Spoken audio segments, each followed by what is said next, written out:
Hi, welcome back. It's Larry Shiller, voice of Backgammon, and we're had a little technical difficulty, but we're here to pick up on the match that just started between Michael Neagu and Alfredo Unes. I don't know Alfredo, so gonna have to get some information on him as we play. But the position that we're looking at right here, Alfredo is building a nice board, but he's got nobody to contain. So.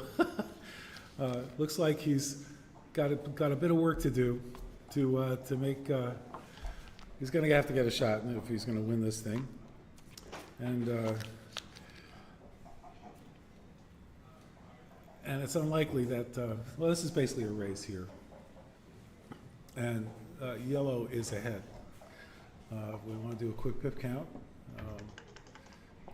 There's going to be a cube soon coming up. We'll take a look and see. Alfredo plays quickly here. Actually, you know, yellow's not ahead by that much. Debating whether to move, and these players are apparently either they've already counted and they're a lot faster than I am, or they're not doing the count. They're just doing it by feel, like I was talking about before, falafel style. And Alfredo is, you know, bringing his checkers in. I think he made the right play, maximized the crossovers, and. Nice low numbers for all these players. Michael's building from the top down. Oh, and we have a double threes. 1, 2. And yeah, it's a question of 3. And maybe bring him out to the 5. It looks good. Alfredo's bearing it very nicely. Again, a very close game here. So very serious. These guys are. Michael just finished a really tough match against Karen Davis. Came down right to the wire. The score was tied, you know, DMP, double match point, 10-10 in a match to 11. And it was anybody's game. They prime versus prime, and boy, that can just shift back and forth depending upon the race. So it's very exciting. Yeah, this race is very close. It's almost identical. So anybody's game. No cube is happening. 3-1. A lot of nice low rolls. I think we're going to accelerate shortly as the numbers start getting bigger, and double threes will do it.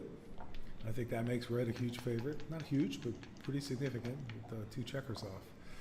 So yellow needs a good roll to stay in, and yellow gets it with double 4s. Now yellow takes the lead in the race. 6-1 and 4-3. So yeah, the race is very, very close. And who's ever going to do the better rolling is going to win this. So we'll see. 6-2, great. Probably 6-4 actually is probably right here, and that is probably not. So here's the thing. You want to have a nice even distribution at this stage of the bear-off to minimize the wastage. The wastage is when you have all your men in your 1 point, you roll a 6, you've wasted 5 pips. Right, so that's what we want to get down to. Boy, this is just such a close race. There's 1 pip separating them. 5-4. You know, Michael's down by 10 pips, so he needs a good roll, because if he rolls like a 2-1, he could get doubled out.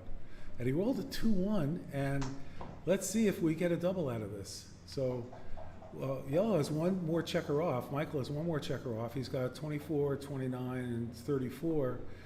And he's got 34 plus 7. So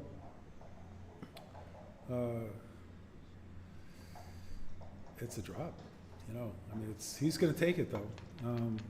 But these types of situations are tricky. You know, maybe it is a take, because Michael has that hole in the 4 point. He's got some wastage. Sure enough, he rolled a 4-1. And does he take a checker off, or he plays 6-1? I think 6-1 is actually right here, strangely enough, because it's going to minimize his future wastage with 4s and 5s. Michael did not see it my way, which is often the case because these are better players than I am. So we'll see which happens. We could always check XG later in the transcription.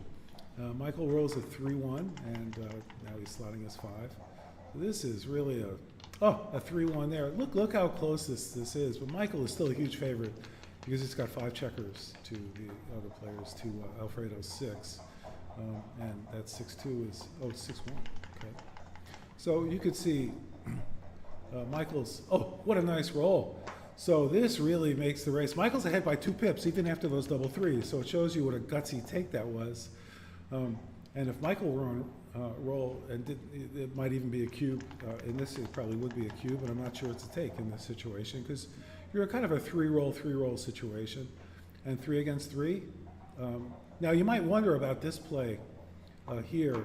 This is probably not right, actually, but what he's trying to do is maximize the doubles that get him off, and he needs double 5s or 6s, but if he played the other way, I think double 4s might have gotten him off, so we'll see if he rolls double 4s.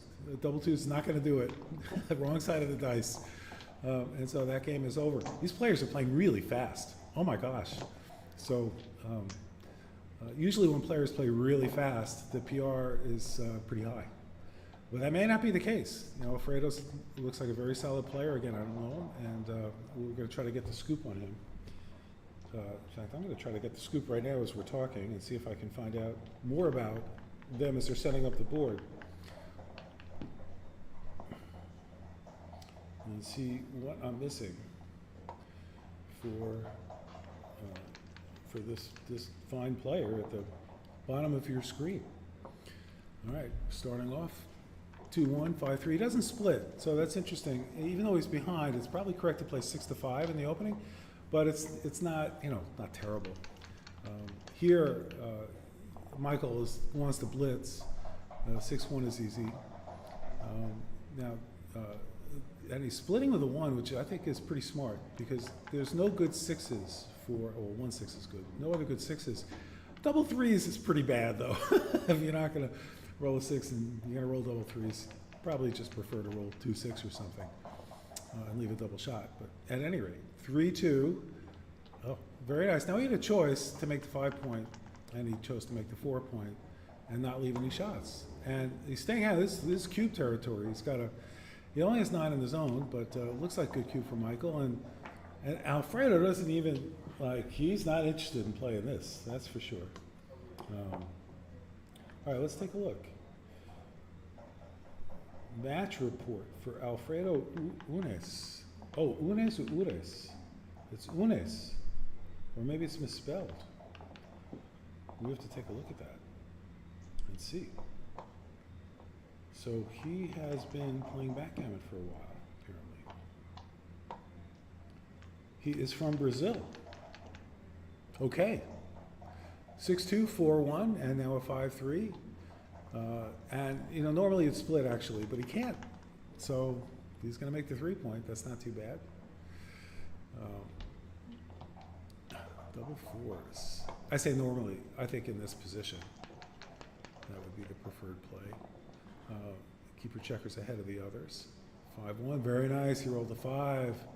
Putting pressure on the outfield. Alfredo's looking for nice doubles. Guess what? He got them. And what is the right play here? It's interesting. You know, a lot of players that just make a 4-point board.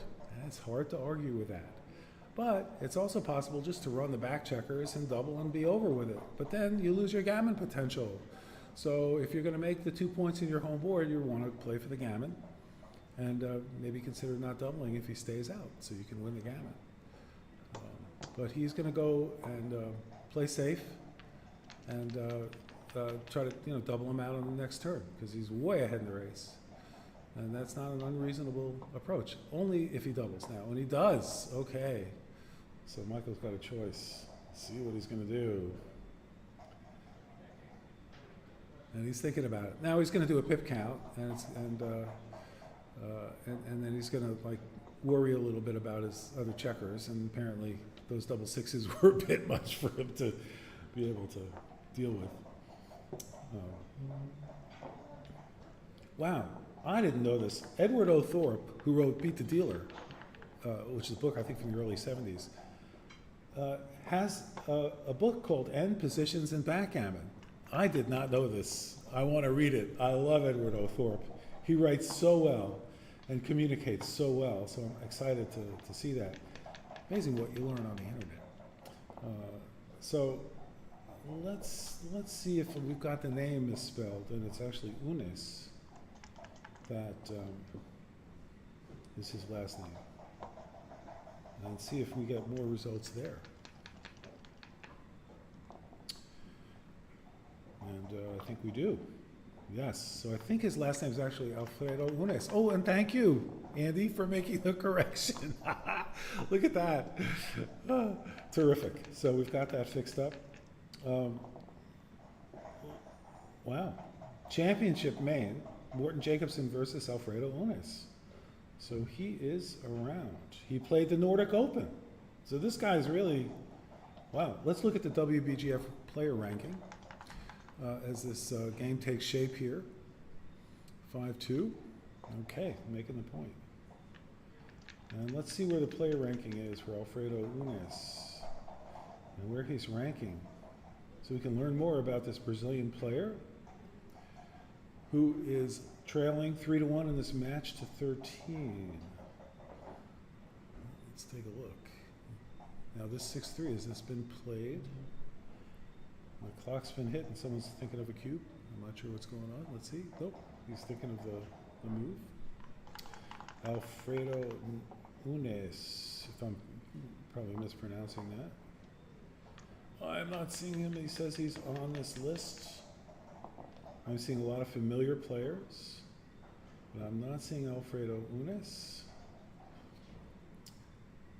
Let's take a look. Alfredo, come on. Let's go. Oof, scrolling down. Okay, Michael is building a nice home board, hoping to get a shot. It was a classic holding game. And Michael is actually, probably the race is pretty close. So we'll do a pip count in a moment and nail that down exactly, but just quickly looking at the board. This looks like a close race until somebody's like rolling double sixes. All right, I am not seeing Alfredo on this list. Andres, let's go. Oh, there's a lot of players here. Wow. Okay, I am not finding him, I apologize. As I scroll through here, and I do not have an assistant handy who can look this up for me. So here we go. Michael, who's rolled this now? It's a 2 and a 5. And by the way, you'll see the 5 is sitting on top of the checkers, so some tournaments allow that and some tournaments don't. This Jamaican Open does allow for dice on checkers, which personally I like because there's so many re-rolls otherwise. And it's clear it's not cocked, so there's no reason not to accept that roll. And it's got to be a good shake. And it looks like there was okay. I guess he finished a little confused by what's happening. All right, so Michael's on roll, and he's got a 4-1, and he hits the 4. He almost maybe had a cube there. I'm not sure, because Michael has such a good board if he hits it, and if he's also ahead in the race. But it's tough to double when you're that far behind, but I think he's got a cube now, for sure. And it's a tough take. It looks like Michael may have a bunch of work to do because he's got 2 blots, but he's only going to be leaving one of those probably, unless he has a 4-point board. So this is a tough take. At this score, he might consider it, but there, he doesn't have the other blots. So, but his board wasn't as good. There's a thing called Pratt that actually has fallen into some disrepute recently amongst good players. Saying, I don't know, Pratt's not that good. But it stands for position, race, and threat, with a G thrown in for, half credit for gammons. Basically means if you want a score where position, race, and threat are each worth 1. And if your position basically is how much better is your home board than your opponent's, given both players have checkers behind, in the opponent's home board. And that's worth 1. So if you have 2 points, your opponent has 1. It's probably worth 1. For position race, if you're up by 16 pips or more, that's worth 1. If you're up by 8 pips, that's worth a half. So you add that up, and then whatever fraction you come up with for other scores. Oh, look at this quick double. This is great double by Alfredo, because he's behind, and this is gammony. And this is a drop for Michael. Clearly, he has no board. Michael has 10 men in the zone, but he can't risk this. So great job for Michael. And then the threat is, okay, do you have your opponent on the bar? Do you have a direct shot? That's a threat. And that's worth 1 max. And then finally, if there's a little bit of a, like if gammons are 15% or more, you can add up to a half point for gammons. You add all those up, and if it's 2 or more, it's a double. And if it's 3 or more, it's a drop. So that's, in a quick nutshell, what Pratt is all about. And it works sometimes, but not in all positions. So like anything in backgammon. All right. Let's go back to this match here. We got a 4-5. Alfredo has set up a board. I like this play. Look at this. He 3s and 1s. But that's the standard 5-4, and I think that's the correct play. Alfredo has a better home board. He's looking to make that 5-point. He doesn't have to hit him. Rolls a 5-2. He can hit on the 1 point, but he doesn't have as good a board, so it's not so smart. And look, Alfredo makes a great roll. Just set himself up properly for a great roll. 6-2 would have been excellent. Also, Michael has to figure out what to do. Like, what's his game plan with this 5-4? Does he want to build his home board? So he might consider playing, for example, 8-4, 8-3, or he could play 8-4, 8-3, 6-2. But he's pretty stripped. He could also consider at this point running his back checker. What you want to do if you're from the butterfly anchor, as Michi calls it, if you're, like ahead in the race. Now, if you're behind in the race, you want to hit that checker. So,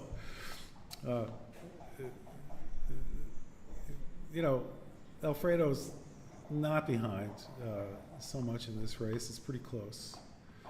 So that may be the right play, but it may not, because I don't know.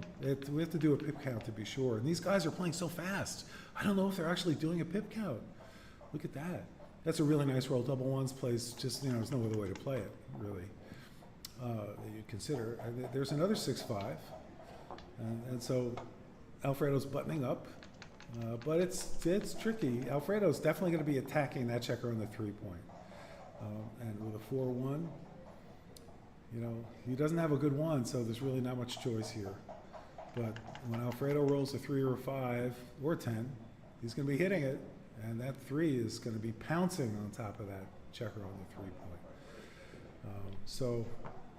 Oh, what an interesting play. I just hadn't thought of that. I thought he'd maybe play 2 checkers off the 6-point, so he'd have extra builders, but he did not do that. 3-6 lets him out, and Michael escapes. Usually when you leave a blot in your home board, unless it's for tempo, you want to put it in a place where you want to cover it. And the higher up in the home board, the more likely it is you're going to cover. So Alfredo's a little stripped here. He's going to have trouble getting his checkers out. He's ahead in the race, and that's he might have wanted to play. Oh, that's interesting. He didn't have to hit. Double 6s. Woo! Boy, that just wraps it up for Michael. There's cube and drop next time, so unless he rolls something amazing. But this is it. We ought to do a pip count. Michael's going to do a pip count just to be sure, because, Michael's got 9 checkers sitting in the outside, and there's 9 checkers to come in, so, how far ahead really is Michael? Let's do a quick pip count. So for Red's got 40. Oh, he must have done it and decided it was not worth it yet. So I'll do Michael's pip count. So we've got 8 and 10 is 36, and 52 is 88, 92, 96, 99. So there's 99 for yellow, and Red's got 56 and 42 and 40. So he's 96. So it's pretty close, actually. Yeah. Smart. All right, what is this? 6 and a 3. Ooh, tough. Yeah, he may. It's tough to run in this situation, for him. Oh, sorry, that's Michael's play. All right, so what's Red got? Double 5s. Oh, that's not a great roll. It's not terrible. It certainly helps him in the race. He's got 14 pips to get in.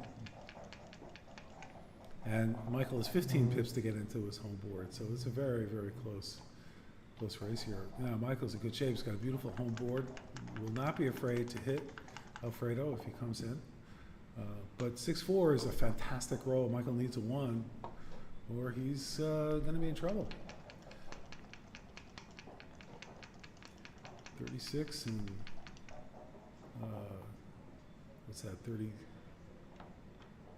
32, 68. Oh, he rolled the 1. He got it. Yeah, so he rolled it. And now, can he roll the 1 back? No, he stays out. Does Michael want to play for the gammon? Probably not. I think he'd be very happy just taking the win right here. The race is pretty close, but you know, it's volatile, and that's a good time for a cube. And now he wants to do the pip count, right? So he's got 36 in his home board, 20, call him 25, call it 30 pips on the board. So 66 and 14 is 80, and he gives up quickly. Yes. Yeah, I think that was probably smart. It's tricky because of the blot on the 1 point. I don't think there was much gammon potential there. There was none. So that was tough. He made a quick decision. My feeble approach would have taken a lot more time, and I don't know what my decision would have been. It's really tough. But also, he's down, right? And so that makes you more likely to want to take a double. Your take points go up when, go down, the percentage. You know, you're willing to take it when you have a lower probability of winning. You know, if you're losing the match and somebody doubles you, you're like, nah, okay, normally this is 22.5%. I would take this, but it's only 18, but I might take it because I can catch up. There we go. All right, so we have, Michael has left the building. So we'll see when he's coming back. And let's see if I can find out more about Alfredo Unes, this Brazilian player. I have not found him. In here, let me see if I can search somehow. You ever wonder on your phone how you search for, you're in a browser window, so how do you actually search within the results of a browser window? And I'm not seeing that option. Find, search, not finding it. How interesting. Maybe I got the wrong kind of browser. Copy, look up, translate. Nope, I'm not seeing anything. Okay. All right, and he's back. Whoop, and he's gone. So let's look him up again, and let's see what we can find for Alfredo. There's a match report. All right, the Nordic Open 2024.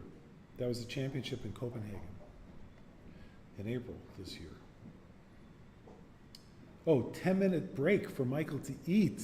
Okay. Yeah, we all have to eat. It's important. I may take him up on that. So I can entertain you for 10 minutes, or I could take a break too, but I'll stick around. We'll wait for Michael. And let's take a look and see what we can find. Okay. Now, he comes up, you know what there needs to be is a website of all the players and all the tournaments and their finishes at all the tournaments. If anybody knows anything like that, email me, Larry at voiceofbackgammon.com or voiceofbackgammon@gmail.com, either way, and we'll get you, give you some credit and give you some answers, because I'd like to know if that exists. And if not, let me know if you'd like to see that on voiceofbackgammon.com. We have some interesting articles there. But mostly we are active on YouTube and Twitch, twitch.tv, YouTube, Voice of Backgammon, Twitch. Boy, that was a quick 10 minutes for Michael. He's a quick eater. He eats faster than he plays backgammon. All right, so we got a 6-5. This is the standard double hit with a 6-5. Alfredo can't wait to do it fast enough. And he does it, and this is, if he doesn't roll a 1, it's good. He can have a lot of attacking opportunities here, but he's got 9 men in the zone. Is that a 3-2? I can't tell. 4-2. So it was 5-2. I didn't see it. All right, and 6-3 for Michael. So he's coming out. plays very quickly, but it seems like the right play. 6-4. So that hits in all the way there, and that's the way to do it. So he had two places to hit, but now he could have hit two checkers and left two blots in his home board. But this is better, unless he rolls double ones. That's not so great for Alfredo. Great roll by Michael. And Michael's got to decide, okay, where is that last one? Now he's giving him a bunch of opportunities to hit back. 2-6, you know, can safety him up. It's often good to look at what numbers play badly for your opponent. Like, is it a 6 bad, 5 bad? And that'll help you, like, sometimes, where do I move a 1? And if you're giving your opponent a good 6 where they didn't have one before, that's probably not the 1 or the 2 or whatever the number is. So they're useful little tricks that experts use to decide what the best play is. All right, so we have a pretty standard holding game. Both players have two checkers back. Both players have 2-point boards. Michael has a little bit better distribution. 4-3 is not going to help him get anywhere. He's got the 4, and what does he do with the 3? He can bring a 3 down, give him 7s and 9s, but he could also attack, you know, to gain a tempo. Michael does have 10 men in the zone now, Alfredo, which is great, but Michael doesn't. Michael buttons up very nicely. Any roll is going to pretty much play well for him. Look at this double 6s. Wow. And Alfredo plays this so fast. I guess there's no other real way to play it, but still. You know, doubles, it's very important. Hit 2. I think he's going to want to keep the 5 coming and hit on the 2-point. So if you can get 2 checkers in the bar, go for it, especially if your board is the same strength as the other players and it's a little bit stronger. Now, he doesn't have a double because even though he's blitzing, those 2 checkers are in danger that Michael has stuck on the 3-point on the butterfly anchor. But he's playing safe here. He can't move those back checkers out. He'd like to pick up that checker in the outfield if he can. 4-6. Oh, that's yeah, bring the 6 in, and I don't know. What do you do with that 6? You don't want to come out to the bar, do you? Maybe you do. This is really a hard play. The bar is good because, you know, Michael's stripped, right? He's got 2 checkers on 3 different points out there. So, 6-1, look at that. So, and he kind of duplicated that number. He's duplicating 3s, so he needs double 3s or 1-3 to hit that checker, or 3-7 if he's got that. He rolled a 3-1, look at that. It's a joker. He pulled it out. Michael, but you know, Michael's okay. I mean, Michael can come back with his own 3 or double 1s, which is a fancy way of doing that. He's got a choice. He could hit a checker, you know, either on the 1 point or the you know, that's 10 points the right place to go. Of course, you get 2 checkers back. And this is a cube, probably. You might want to go for a gammon, but, you know, Michael has a lot of work to do. This is a scary take. No, it's not. It's not scary at all for Alfredo. Alfredo says, sure, give me that cube. Good for him. No, that's great. And this 1-2. So Michael is now coming into, you know, attacking territory. A lot of numbers hit for Alfredo. 6-3 is, well, it is one of them, but probably not something he's going to want to use to hit. Well, Michael's got to get his a 2 or a 4 to lock up that 5-point. 5's hit. 2 is great. And the 1 is, you know, doesn't want to leave a direct shot, so that's got to be the 1. And there's a lot of numbers that hit. 4-3, 4-4, 6-3, 6-4. 6-4 is duplicated. 4-3 hits, and he's going to do it. All right, Alfredo steps up to the table, and Michael resets the clock. Is that 20? I can't quite see the time. Looks like 24 versus 22 minutes, but the 4 is so tiny. It's a cute little 4. I can't tell. All right. But that's probably what it is, because they're both playing so fast. They have all the time in the world here. All right, so what's going on? It's Michael's roll. We want to reset the clock. He's shaking the dice, and he's rolling. And double 2s. You cannot argue with double 2s. And probably step up to yeah, there you go. Natural play. couldn't hit him, given he was on the bar. At a 6-1. Oof. Boy, there were a lot of numbers that point. That was not one of them. Michael would love to get his checker off that 2 point. It's in tremendous danger, and he does, but that is a better, much better option for him. 2-1, really tough, yeah. I mean, but correct to step up. Needs 4s and 5s to hit that, and he's got a 5. Where's the 2? He could go to the 1 point with the 2. Or he could do that. But if he goes to the 1 point, it's a lot safer because if he hits him, he needs a 6 to get out. And Michael did go to the 1 point. A much safer play. And if he hits him, and here, what's the right play? Very quickly, he makes the right play. Awesome, good for you. Now, yeah, because you come in with a 1, you're stuck. And you're way ahead in the race. So Alfredo knew this instantaneously, didn't even bother to think any further about it. He needs a 6 to get out. Doesn't get it, but a 4-3 does make the 3 point. So he's recently making it tough for Michael. Michael needs a 3. And Alfredo's sitting with a cube. And, oh, that is a great roll for Michael. And he plays it. He's attacking and going. And this is the game on the line here, because if Alfredo doesn't roll a 3, it's going to be over. Whew. You know, he rolls double 5s. That is a perfect roll. I don't know. Was Michael playing for the gammon? I don't know. I'm confused. It seemed like a pretty good double at that point. So we'll have to ask him what he was thinking about that, and ask XG what the right move was in that situation. Again, in volatile situations, you want to go for it. And I think the reason Michael didn't double is because he's winning 5-2.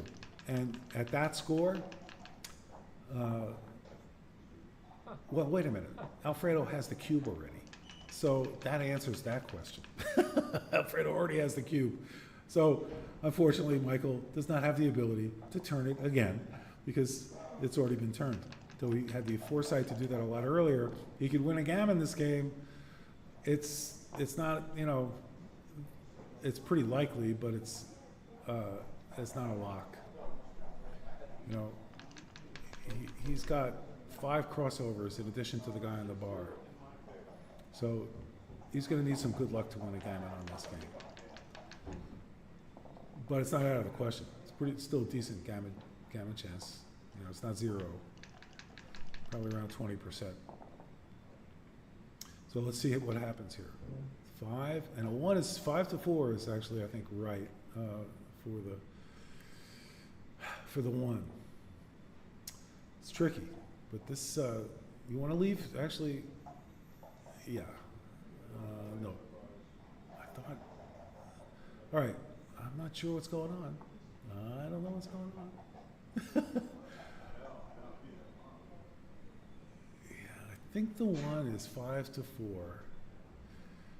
and it's just a better distribution. It's really technical, but the better distribution if Michael rolls high doubles. In this case, double 4s, his distribution is perfectly fine. You don't want to roll a 5-1 or a 6-1, but, you know, 4-2. So he's not coming in, right? And so, you know, Michael, for example, rolls a big doubles and doesn't get hit. He's got a much better gammon chance. Oh, he rolled a big doubles. And can Alfredo come back and hit? We just talked about a big doubles not getting hit. Really kind of locks up the gammon. And he stays out. Well, Michael's got a good chance to, you know, leave another shot. I think there's 12 numbers that leave a shot here, and that is not one of them. So he's going to bear off, and now the gammon is almost assured. Because 1, 2, 3, 4, 6, 8, 4 rolls for, well, no, he's got 4 rolls to come in and get a man off. He can, yeah, he's still 4 rolls. Michael's a big favorite. I'd say he's a 75% favorite to avoid to do the gammon. So let's see if he can do it. And he's got a 5-1, okay. It's 2 rolls. Double 2s, look at this. So Michael needs doubles. Woo, that was a great comeback. To avoid the gammon, he needed it. Oh, and Michael did not come back and roll it, so he only wins 2 points on this. Very close. Nice comeback for Alfredo to avoid the gammon. All right. And now Alfredo needs a break. Alfredo, do you need a dinner break too? You know, you deserve to eat just as well as Michael. They were going for a little powwow back there. I don't know. Okay, now he's going to eat. Now they're taking their break. I was wondering, because before it's like, oh, 10-minute break, and he was back in 2 minutes.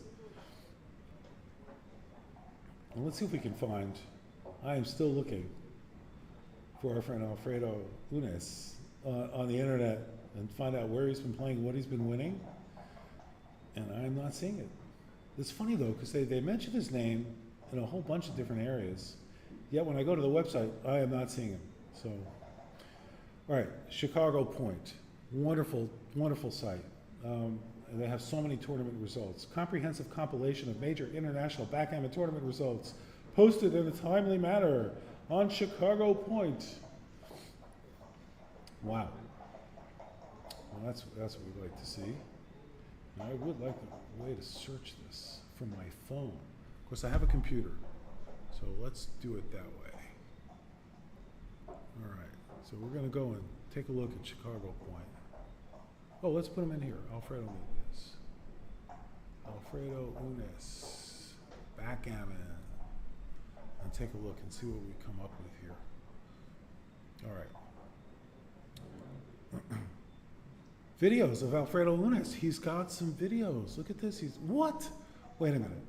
This is unbelievable. I'm looking at it. I don't know if this is real. Backgammon for Complete Beginners, Part 1, Introduction on the Board. Dated April 14th, 2010, 910,000 views, which is very good for backgammon. This is amazing. Is this him? Let's go. But I'm not seeing, it's NSOR 42. I am not seeing it. Setting up the board, the new Boston. Oh, let's just search for Unes. And, oh, he's not showing up. Oh my goodness. It's so funny. Search. Okay, we have a match. 2023. Aref Alipur versus Alfredo Unes. Let's go. Let's take a look and see. Oh, it's a video. And did the gammon go? Oh, is that interesting? So they play the whole thing and so it's on Heroes or Galaxy or one of these sites where they show you if the play is good or not. It looks like Heroes.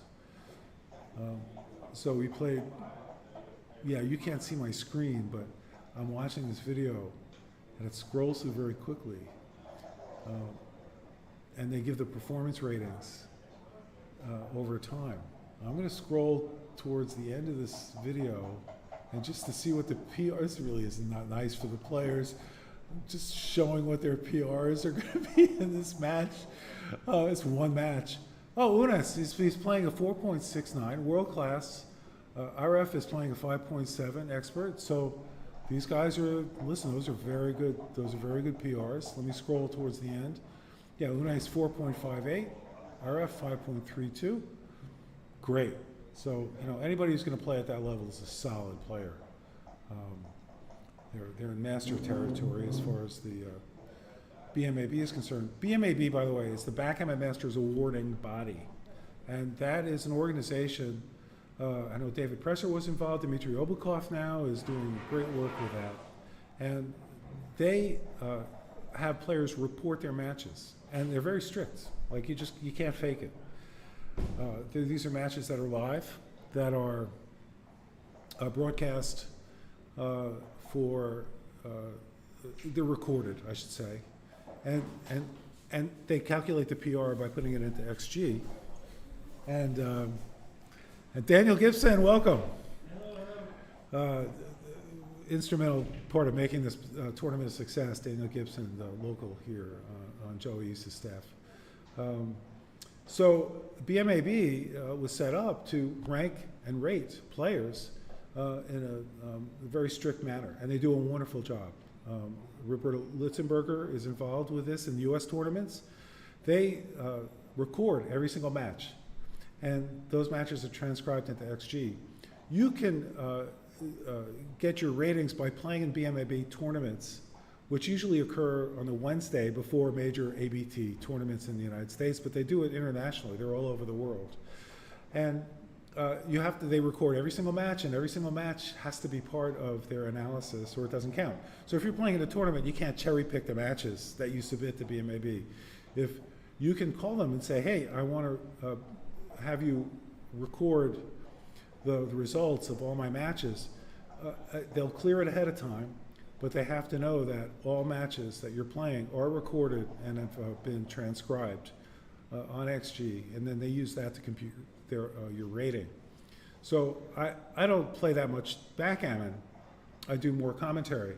I love to play, and I'm happy to say I'm playing in the doubles tournament here in Jamaica. I'm actually in the finals with my esteemed partner Frank Talbot. Very exciting. But I like to do the BMAB because it's a lot of fun, it's well structured, and it allows me to look at the XG analysis for all my games and see the amazing blunders that I make in almost every game that I play. A blunder is, a point, anywhere from, 0.05 to, 0.5 in terms of lost equity, and even more.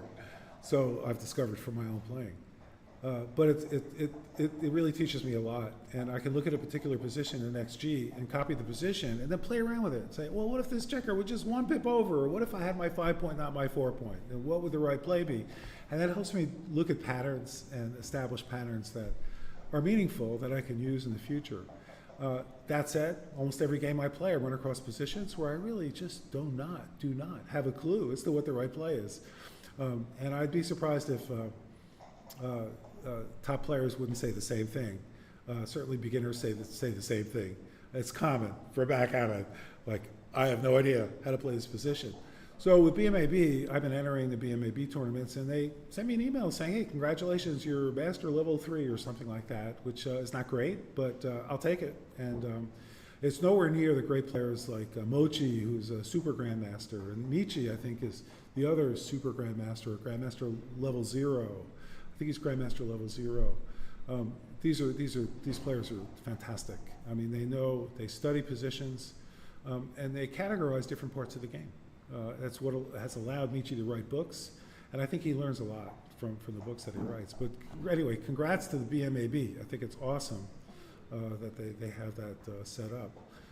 While we're here and we're waiting for Michael and Alfredo to come back, I do want to just have some acknowledgments.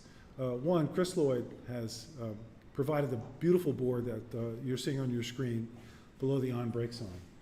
These guys are, I think Jason Briggs is an owner of the company. The CEO has provided the board. And Michi is here. Michi, would you like to join me for commentary? Hey. We were just talking about Michi. Oh. And how lucky we are to have him at the tournament. Welcome. It's so great to have you. And now that you're here, we can have your catchphrase that'll encourage these guys to get back to the table after their dinner break. Oh. All right. So when they come back, we want to know if they're ready to roll the dice. That's it. Okay. Michi, number 2 player in the world, Super Grandmaster level 0. Mm-hmm. Hi. And yet, at this tournament, rumor has it that you're on a losing streak. Is that true? What? What is that? How are you doing in this tournament in Jamaica? Oh, so far I played 3 matches and I lost everything. Oh, see, that should give everyone hope, right? If you have the number 2 player in the world loses 3 matches, and I saw one of them you lost 7-0. Another one you were down 12-0 in a match to 13, and it was like 13-4, I think, or something. So if a player like you. So I didn't got many points. So you haven't gotten many points. Oh my gosh! But I saw Michi studying the match right after he played. So he's not out there drinking and partying. That's how he got to be number 2 in the world. Let me enjoy party. You want? All right. We'll set something up. I got some ideas. All right. I was just talking about the BMAB Okay. organization, and David Presser, Dmitry Obakov. Yeah. A lot of other people are involved. Roberto Litzenberger sure. in the United States. Very well-run organization. Yeah. What's your It is. experience been with them? Oh. This May I was in Chicago. Yes. Yeah, and they also run a BMAB tournament Yep. with 32 players. 32 players. Yeah, they have a lot of players. That's amazing. That's I amazing. know, right? Yeah. Because there are some, I mean, that's a lot. Yeah, so organizing a BMAB event with 32 players is so difficult, but they did Right, very because you well. have to record every match. Yeah. Every match has to be transcribed. Yes, yeah. They have to post the results right away. Everybody wants to know. It is an administrative nightmare to pull that off. And they pull it Exactly. off every time. Yeah. Really well run. They are amazing. Yeah. It's really great. And we were also talking about the Chrysaloid. Oh, they're back. Sorry. Oh, okay. We're here talking. I'm shooting the breeze, which is great. We enjoy that. But let's go back to our let's see if I can figure out how to back to tab. There we go. All right, we're back. They've already probably played a couple of games while Michi and I are here, but they're back for their dinner break. Thank you for your patience, Voice of Backgammon audience. Michael Neagu and Alfredo Unes are playing the second round, I believe, in the Masters tournament. The Masters Jackpot to 13 points. There were 13 players, I guess, altogether. Okay, and that I wish I'd entered, but I'm saving a lot of money by doing the commentary. All right, so You never lose money. Smart that's guy. one way to do it. But to say I've never lost money would not be accurate. But I try. We're So all now, trying to get now better. the score is 6 away, 11 away. Oh, yeah. See how Michi did the score? We talked about that earlier. He didn't say it's 7-2. He said it's a match to 13. One player has 7. 13 minus 7 is 6. 13 minus 2 is 11. It is 6 away, 11 away. So what is the probability? Is it useful to know what are the chances of the player who's 11 away to win the match when the other player is only 6 away? Is there an easy formula that you know? There is, which is Neil's number. Neil's numbers, Yeah. yes. And you use that when you No. play? You don't. No. So Neil's numbers is a technique to calculate the probability, and it's very accurate. I mean, it's off by most 1 or 2 percentage points at almost any score. And what you do is you look at the difference and then the trailer, I think is the way it's set up. I don't know exactly. So okay, you can. So I won't go into detail about how it works, but I use it, and it's I think the most ingenious thing. Neil Kazaros is the inventor of that, and they call it Neil's numbers. And he's a great guy, great backgammon player. Unfortunately, I don't think he's here. No. Yeah. Maybe next year. Maybe next year. We want to get, this tournament is growing by leaps and bounds, by the way. If you've never been to Jamaica, you are in for a treat. The staff is amazing. This is, a tournament that some of the greatest players like Michi come to and enjoy every year. So if you're thinking about a vacation, this is the right place to come. Yes, and Michi's we're going to find a way to party properly here in Jamaica. And we can tell you stories that we probably can't tell you, but it's okay. All right, so here we are. All right, so let's look at this position right now. Alfredo has built a nice home board, but alas, there are no occupants of his opponent in this home board. And so this is a holding game where Alfredo is holding on for dear life because he's stripped and he's got to get those 2 checkers off his opponent's. I'm so sorry. It's too cold for me. So. Oh my gosh, it is freezing in here. And I haven't warmed it up enough to keep Michi around. Yeah, But let's just have your opinion. I've been doing all the talking. Uh-huh. Give us your analysis on this position before you go. Okay. So, but this is a typical running game versus holding game. Yeah. And the race is everything. Yeah. So if yellow has enough racing lead, yellow would double. But no, yellow doesn't have a good racing lead. So the cube is still in the middle. And now red is breaking his board, Oh, yeah. right? And how would you play this one? That's tricky, right? Would you play, you want to keep the 1 on the 6 point so you can play a 5. Wouldn't it be better to play 2 to 1 in this situation? No, I like his play. You like his play? What- tell me about that. I like it tidying up. Yeah. You like to tidy up? Yeah. Okay, all right, so in case he leaves a shot. Now, if red rolls a 6 or a 5, he's got to go. 5-1 would Exactly. be his worst. Yes, 5-1 is the worst. But he rolled a 6-3, which is not great, but 6-1, 2-3, 6-2. Oh, great. How about Yeah, that? one of his best. Yeah. So 13 now numbers. what? Well, hit the checker. Okay, Oh, the game okay. is over. Ah, but do you play for the gammon or your cube? No, this is not too good. All right, so we wanted to get some Michi analysis over here. You know, maybe we can get the temperature or the fan at least turned off a little bit so you can join me in here. Maybe. So let's see if we can make that happen for you, because it is Yeah. pretty chilly. And I'm sitting here in shorts and a t-shirt because it's so warm in Jamaica. Yeah. It's beautiful. The weather's just beautiful. I'm wondering why you are okay with the half sleeve. Unbelievable. I know, you're wearing a sweatshirt? Yeah, I have long sleeve and I'm freezing. Oh my goodness. Ah, it's so funny. Yeah. That's great. Well, Michi, thank you for stopping by. Of course, It's always of a course. pleasure. Yeah. You're welcome anytime. Yeah. Maybe we'll have to do this outside. Yeah, sure. That'd be the Yeah. way. All right, we'll see you Okay, later. yeah. Good luck in the rest of the tournament. Yeah. Sure, thank you. All right, well, it was a great honor to have Michi stop by and join us, give some quick analysis while he was still here. It wasn't too cold.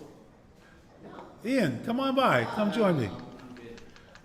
We have Ian Terry from Houston, Texas, is joining us. Hey. He made the trip. Yeah, I did. Come have a seat. Ian's a great player. We'd love to have him just give some expert analysis here. Sure. You have your master rating from the I do, BMAB. yeah, that's true. So that qualifies you to sit in that chair Oh, okay. now. That's good. That's it. And you're much more photogenic than I am, so you got I two don't things know going about for that, you. Larry. So here we go. Double threes for red. This is looking Have pretty any good. been played yet, or no? Say again? Have any of them been played yet? No, I think he's going Two of back. them were. Yeah, right. And this is a hard play. Any of these Yeah, doubles. it's tricky. This is tricky. But you know, he's got that checker back there and I like this actually. The 10 is really nice for containment. double duplicated the ones, Yep. right? Needs ones to hit, ones to cover. Of course, 3s and 6s will do that too. Well, And he comes back with the three is double pretty threes. solid. Wow. Nice. All right. And So I And like there this comes the cube cube. actually because he's really behind in the match, so he needs to get aggressive. No anchors. Presumably got a decent race lead. yeah, the race lead, he's definitely got So- a huge race lead. So this seems very reasonable. And would you take it? I think I would. I mean, the 6-2 game is a little disjoint. Yellow's got a board on his hands. Seems pretty reasonable to me. I mean, a lot of the points that can be made in board. Well, maybe it is. Michael's a great Okay, player. well, if Michael passes, then maybe it is. I think I would have been inclined to take that, though. A lot of the point makers give up a point in the outfield, and he's still stacked on the 6. And My how is he going to, style. right, he's got Yeah. the 3, 4, and 5 points Yeah. to fill and Yep. a bar. Yep, my Swiss cheese. style is to take it, but Yep, and this 5-4 is interesting for red. The yeah, recommended he should play. actually play down there. Usually, if you're trailing by 2 or more in the match, it's right to play 5-4 down. It's great. Yeah, generally. Love Some that. some are tied, but Yeah. But if you roll 2-6 from the bar, it doesn't really yeah. matter. Well, right? after 3-3, I mean that's about as good as you can hope for. That's right. Double threes, good players like Ian study double threes, double fives on the opening. And when do you double? When do you take? Yeah. Look at this. This is nice and buttoned up for Alfredo. He just needs to make some points on his home board, and he'll be fine. And this is actually This is very tough. frail for yellow here for Michael. I mean, I think you want to make the bar point there, and that's the only play. Yeah. It's ugly. It's a little ugly, but just Not ideal. not ideal. Of course, if yellow rolls double fives, it's not pleasant. And So we'll see what's going on. Oh, 2-1. All right. Well, yeah. Okay. It's interesting. So, That's smart. I mean, seems reasonable. Well, you can afford to leave a blot sitting there because Yep. Yeah, There's red no has home just board. nothing, and 6-3 is just kind of blah. awkward, you know. Yeah, it's really. So yellow can't even dream about anything cube-wise here. Now this is also kind of awkward. I mean, it's really not ideal. Yeah, but he's duplicating twos. Yeah, this is So- fun. Mm-hmm. And he's rolled double twos. No 3-1. 3-1. Yeah, Yeah, yeah. that looks good. Yeah. Might have considered just for a second making this 5-point, but I actually think I like that because you really need to unstack the 6 here, and with the blotting board on yellow's Mhm. side, yeah. yeah. But he made the 4-point. Yeah, which is fine. I mean, I doubt there's much difference in Yeah. plays. All right, so here we go with the 6-5. So Michael wants to stay back because he wants complete board coverage. He's got a better board, and he doesn't want Alfredo playing behind him. Yeah, he must stay back. So now the question is, what is Michael going to do? So my style here. Well, now he's got the 4. I actually would leave the blot there. I would play. Just make the 1 point. I would make the 1 for sure. The 6 is the question. It's pretty good. I mean, once that ace point slotted, you tend to just want to make it, and this seems Yeah. fine to me. Yeah, good. No, that looks great. 4-3 is just really. This is not a pleasant roll. So you got really, I think, 2 options. You either try to bat him off the 1, which is what he's going to do. The other one would just be clearing up there, and I think this is the right play. All right. I mean, he's really stripped. Yeah. That's the only thing for Alfredo. Yep. Even if he gets away with this. And now, I mean, he's at least somewhat out of your hair, right? Yeah, but he's got And this but he's got a this board. should make the board, though. Oh my gosh, 5-point board is And tough to turn I'm down. surprised it took him that long. I know, right? That's good though. It's nice Yeah, that he it's looks it's around. good to look. He should look. Yeah. Oh, nice roll. A beauty. And Oh. now the question, Do you hit him? yes, you do. I think it's Yeah. I think it's clear. There's so many numbers Yeah. where you can only play one number in, Right. in the whole Yep. board. Yeah, he's And it forces him. Throws him like off a balance. 2-6. Oh my gosh. and, Double and threes? this is already Terrible. kind of weird. He's got odd number of threes to play. It's not easy. Yeah. So I think you're gonna just have to Oh yeah, just bring the men from the midpoint. ditch the mid. Ditch the mid. You've got the 18. Leave him It's at 2. functional midpoint. Mhm. There's really no This other, is I don't know fine. what else you do. I mean, you could, try to avoid another blot, but And you can't give up the board. So yeah. this is it. I mean, Oh, well, maybe well, you maybe you can give I- up the board. I don't know. I mean, Why not?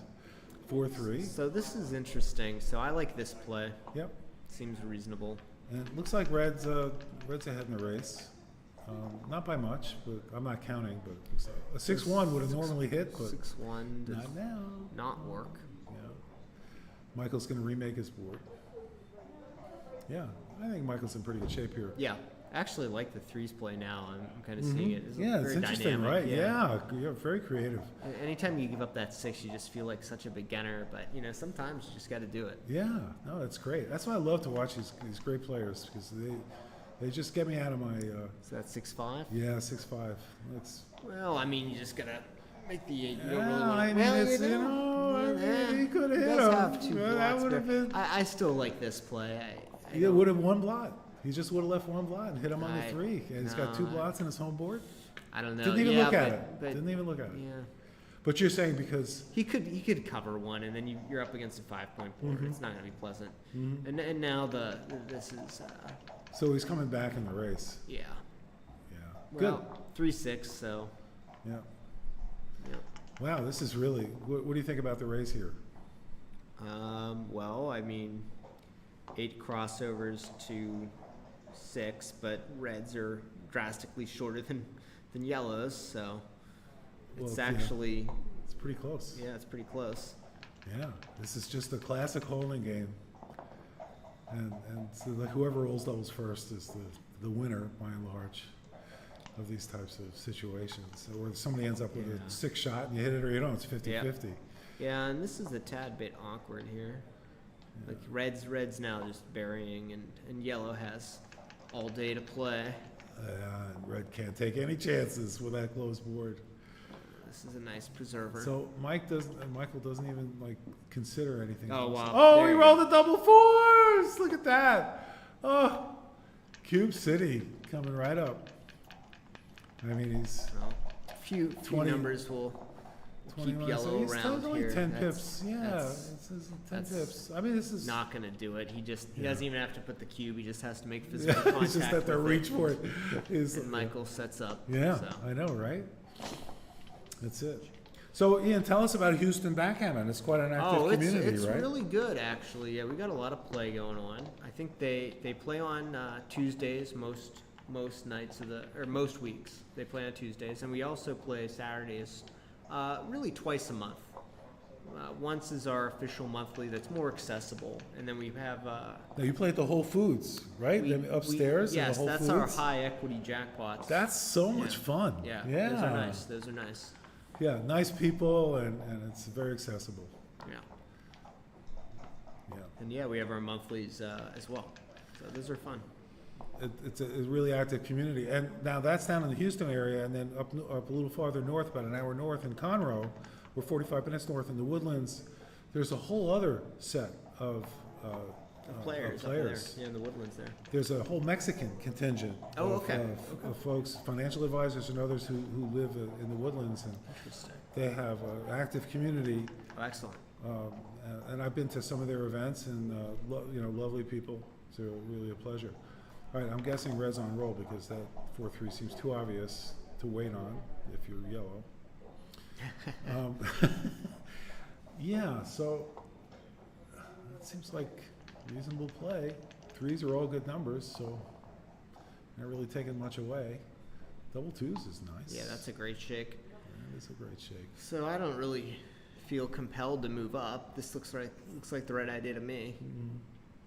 Well, you could move up and play 8-6 and have 3 blots on the home board. No, it's not that risky. I don't know if it's the right play. It's just something to look at. I feel But like you have to the- make the 4 point if you're going to do that. Yeah, I feel like the prime potential is just not. No, he disagrees, but this is. I think either one is. Yeah. Certainly Okay. reasonable. Oh, look at Wow, that. There's Hey, prime potential. Good yeah. play. Yeah, very good. Right. Very good. He made the right play. It's funny. 5-4, terrible. I mean, Yeah, it's certainly wanna get equity those minus. back eyes. Oh, there comes the cube. So this is great. Oh, a little, it's an lag easy there. take. Okay, he took it. because it's an easy take. But Yeah, I mean, 3-point game is gonna be. You're gonna be hard pressed to pass that. yeah, Not really many games. Michael wins this. He's like a 88% favorite. Yeah, and this to win 6-1 the is just really strong. Yeah, I don't think Oh, you. broken 5-point prime. You can't beat Yeah, that. this is great. It's got 7 numbers that hit. but- Now, Alfredo against me earlier was just coming in on the 5 every time on this. So, Is that right? Oh yeah. he's very strong. He's very good. Plays very quickly. He does. I've been noticing. Oh my gosh. Good it's player. I think he amazing. won like the super jackpot in. I was Monte looking. I Carlo. don't know him. I was looking for him No, online. I know he beat Chris in the super jackpot in Monte Wow, Carlo in really? like 2018 or Oh so. my gosh. Great. Trencher, Yeah, Chris is a great player. Yeah, He's a- excellent. Yeah. He's a grandmaster. Yes. And Chris is in Monte Carlo, and I saw one match Alfredo played. He played the 4 and change, which is Yeah, he's great, excellent. you He's a know. great player. Anybody who plays 4 and change is a very good player. I mean, people like to talk about Michi and Mochi playing 2 all the time, Wow. but that's just so That's rare. rarefied air up there. Yeah, totally. Yeah, we can only dream. Yeah. And I personally don't have the patience to be that good, but Yeah. I mean, not that I could. I struggle to keep it below 6 on average. So. There you go. Yeah, no, you're a very strong player. I don't think I've ever beat you, actually. Really? We played a bunch, Okay. but We have. yeah, you've No, been over to my won a house a match. couple You of won times. You won a match against once. You did. One time. Yeah. I definitely remember that one. Oh, okay. No, it's fun. Yeah, we played because I've been in Texas 4 years now. Right on. Yeah. So I know that we have had our share. Of, This is just a smooth distribution Yeah. play. I mean, there's really nothing else. well, yeah, I mean, you're not going to bury a checker on 1 point. Oh, you could, I guess. Not if you like winning. Well, the advantage to that, just saying, is you, don't have a pick and yeah. pass opportunity. Yeah, there's. Oh, look at this. This is actually. double threes. This is interesting here. Yeah. That's not, I mean, It's not premium. no. It's not premium. I actually would step up here. I mean, you just got to challenge him. And You know, the last one the is last ugly, one's, though. you know, is I mean, you not much really- of a choice. Yeah, that's it. I mean, you could consider hitting, but it's just not really, yeah, it's tough. I don't think hitting's viable. 2 3s and 4s, and 5s and 6s to get out. Yeah. Yeah, it's not great. 6-3 I comes mean, out and and hits. this is interesting. But now, I mean, he's really got to give up a lot of structure to hit. I mean, he has to, but Yeah. I hope that was not the message that my wife lost her match. Oh, well, Nope, maybe she did not. It won. was somebody else maybe Okay. lost the match. Maybe. Yeah, Let's take I a mean, look. yeah, yellow was so far behind that I think that a hit seems to, but it didn't hit. Decided to keep control of the outfield. Very interesting. 5. And I think you want to keep him coming. Because what are you going to do for the 3? All right, so we need a 6-2 or a 3. Or do we have it? 5-3, we do. Look at this. And do you come out with a 5? I think you do. Come out with a 5, really control the outfield. Double 2s or 3s is bad, but you know. So yeah, I mean, this Right. is right. Yeah. I think that's right. Yeah, Michael's making the right play there. Does he roll the double? 3-6 is 3-6. excellent. Excellent shake. Come though. on out. Excellent shake. Needs 4s or 7s or 12s to hit that. See if he can roll one of those. That's a lot of numbers. Well, that's 20 not gonna numbers. Do it. Did but- not do it. So I mean, just taking inventory here on the race. Yeah. So- So I don't know if that's the right play for Michael. Staying back might actually be right. And just playing 13 to 7. It looks actually yellow is was I Oh. think ahead actually, or Wow. very close. Oh, yellow's way behind now. Yeah, Whatever it was now. before. Yeah. It's yellow's got. It wasn't immediately clear to me, but it I know looked because all those close. men are stacked up. Yeah. On Looked- the 7-point. looked very close. On the bar. But yeah. So he's already doubled, I assume. Yeah, so, he has. It's out there. Here we go. 6-1. Okay. It's fine. Coming in. Yeah, he's got a huge, he's got like a 15, Now, I mean, 15 the 6-6 point. was just Yeah, monster. that was amazing. And he needed that down 8-4. Yeah, he did. Coming back, 3-2. Okay. Bearing in very nicely. A lot of time. These guys play so fast. He's got 22 minutes. Well, and I he scores mean- 8-4 already. I mean, you know, there's something to be said for that, I suppose. Is that right? What's to be said for it? I mean, it means you must be really comfortable with what you know. I mean, there is I guess there is something to be said. 'Cause you can never- overthink it? You never time out. You can't overthink it. It's true. Double 2s. Oh, Hang on, let me take a quick call. sure. No, go right ahead. Ian Terry from Houston, master backgammon player, joining us here at the Jamaican Open, Jamaican International Backgammon Championship, to be exact. JIBC. 4-2 for Alfredo, who's definitely way ahead in the bear off here. He's got more checkers off.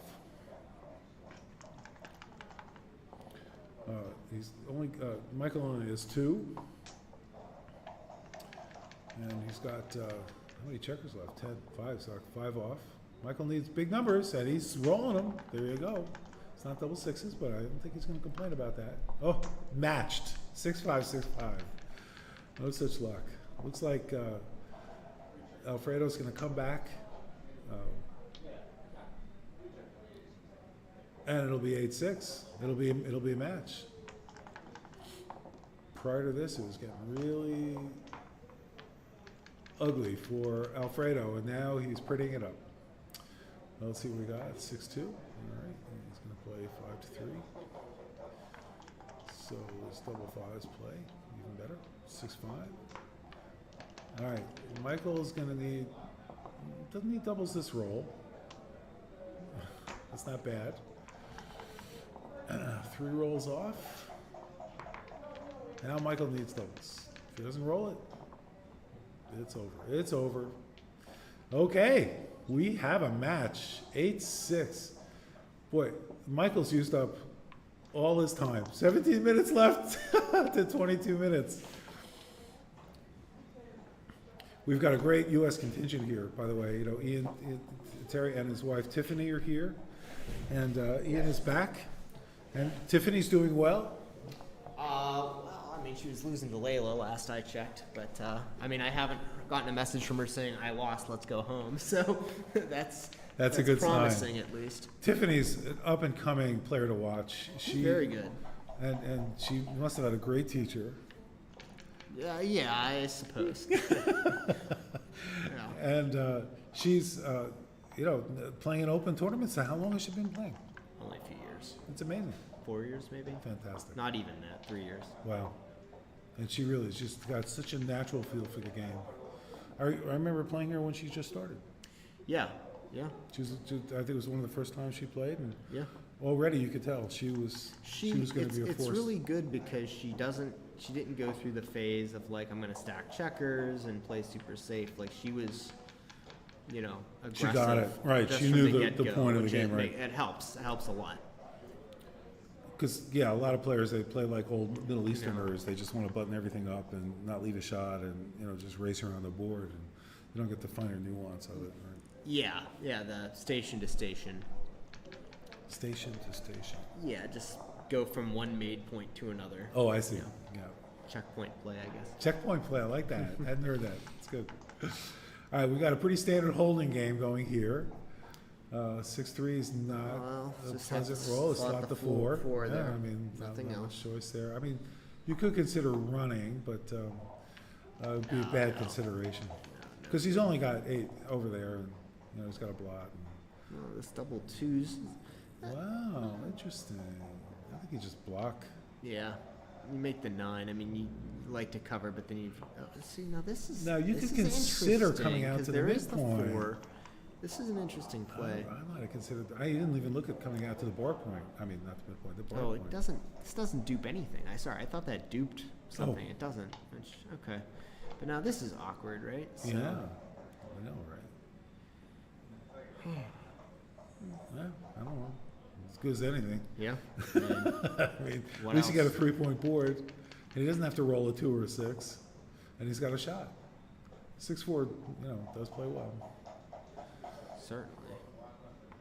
And look how stripped. Yeah, so you bring the 4 in. It's really not great, Michael, because it looks like yellow's in some danger, Yeah. but not really. 'Cause look at all the return shots coming back. Yep.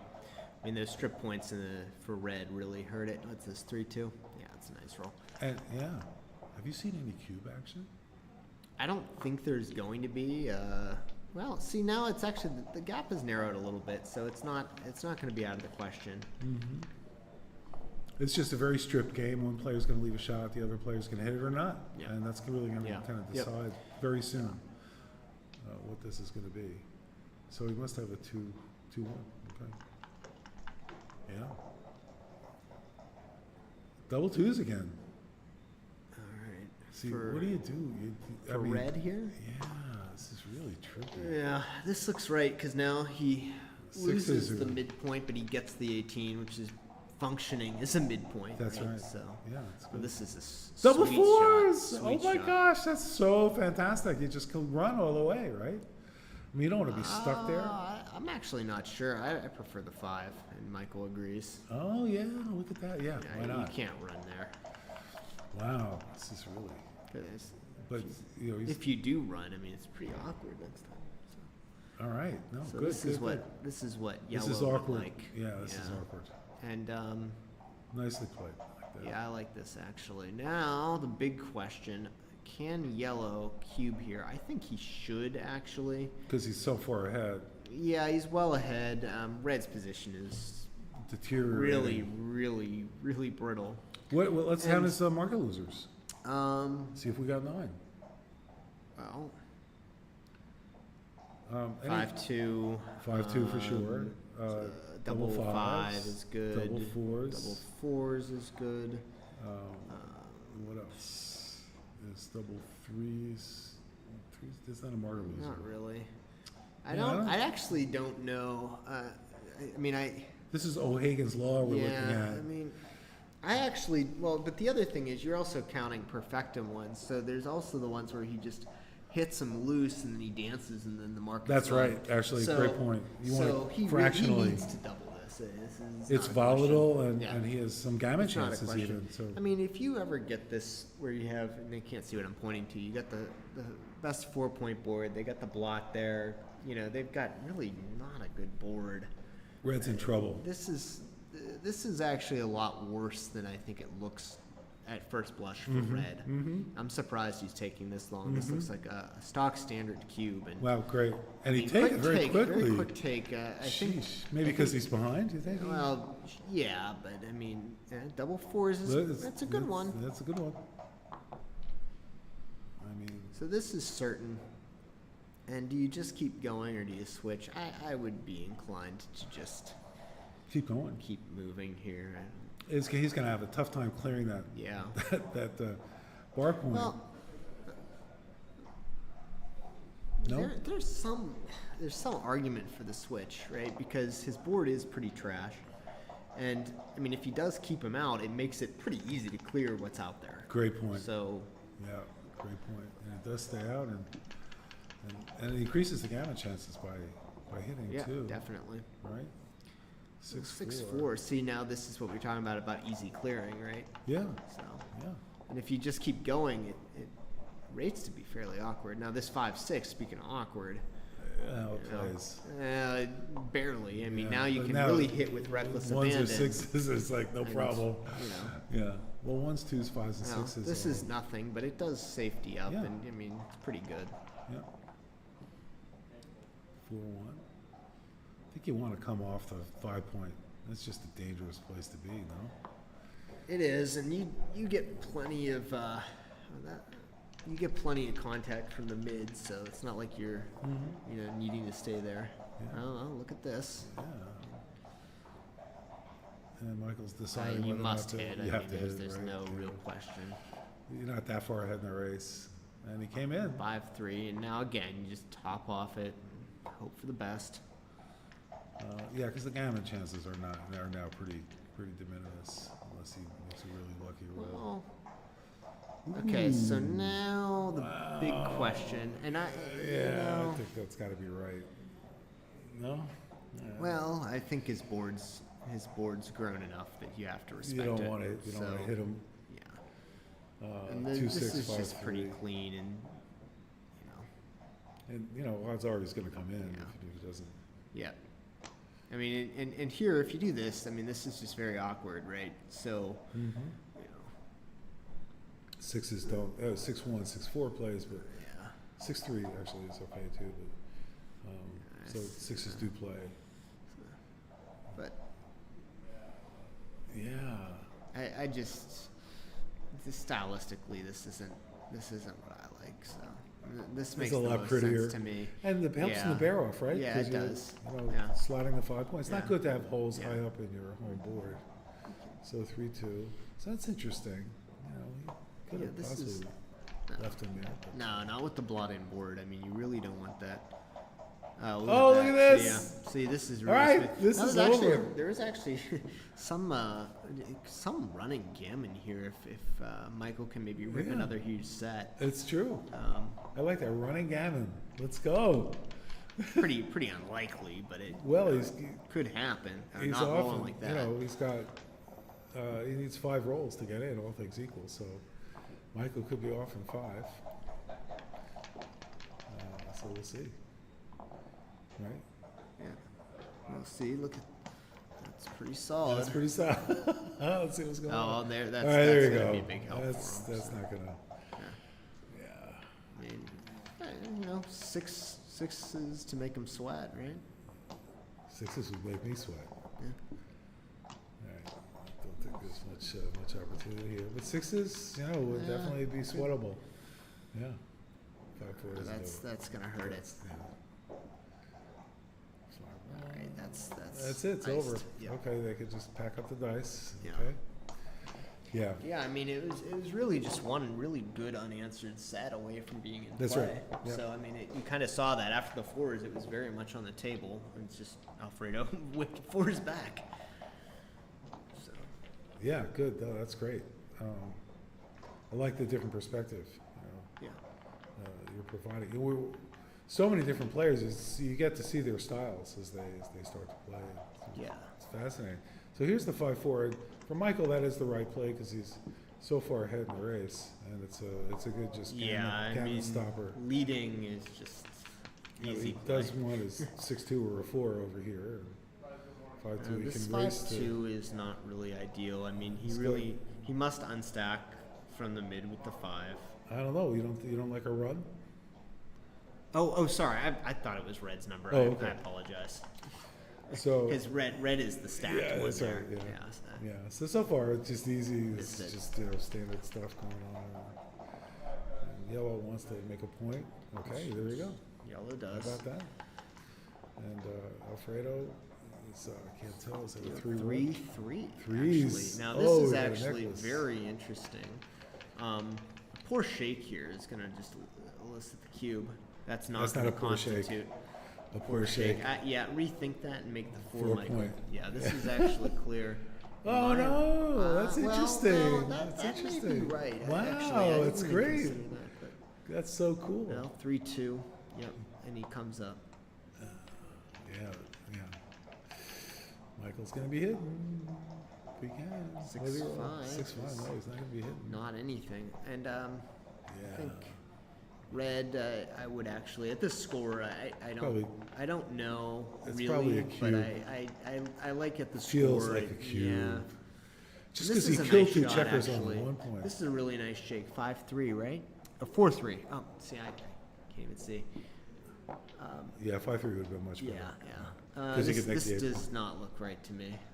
Interesting. Yeah, leave the I checker would- out I there would- so you can make I would, a point in the outer board. Yeah, and I right? would just play it from 13 to 6. But Oh, 6-4. What a nice. That's a nice really shake. really good roll there. Yeah. But the race isn't that terrible. No. It's close. Very close. Yeah, actually is. Yeah, it's almost even. Almost dead even. Of course, not if Michael rolls a 2. Let's see if he- Right. That's Come the away with problem. And there's And he does! 2 of them! Look at that. 1, 2, 3, 4. You have button up. this is clear. I mean, this is a really nice I think- blocking point. Oh, now does he double? No. here?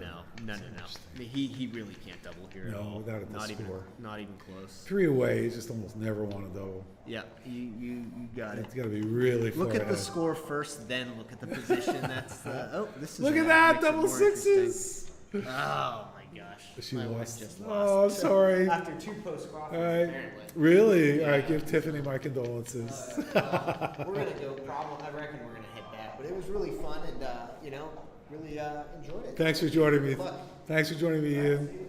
Ian Terry from Houston, joining us on Voice of Backgammon as we're doing the broadcast. Excellent commentary.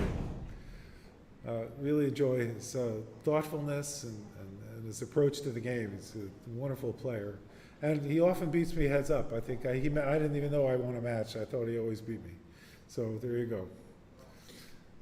I can't see what. Oh, he's doing a count because he's thinking about the. Okay, got it.